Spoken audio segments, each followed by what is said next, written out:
Sumiping si Cain sa asawa niya. Nagbuntis ito at nanganak ng lalaki at pinangalanan nila siyang Enoch. Nagpatayo si Cain ng isang lungsod at pinangalanan niya itong Enoch kagaya ng pangalan ng kanyang anak. Si Enoch ay may anak ding lalaki na ang pangalan ay Irad.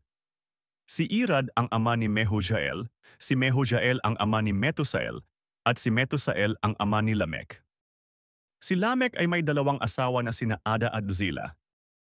Ipinanganak ni Ada si Jabal na siyang pinagmulan ng mga tao na nakatira sa mga tolda, na nag-aalaga ng mga hayop. May kapatid si Jabal na lalaki na ang pangalan ay Jubal, na siyang pinagmulan ng lahat na tagatugtog ng alpa at plauta.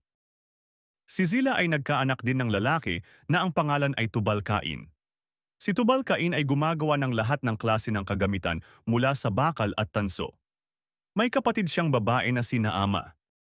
Isang araw sinabi ni Lamech sa dalawa niyang asawa, Ada at Zila, mga asawa ko, pakinggan niyo ako. Pinatay ko ang isang binatilyo dahil sinaktan niya ako. Kung 7 beses ang tindi ng ganti sa taong pumatay kay Cain, 77 beses ang tindi ng ganti sa taong papatay sa akin.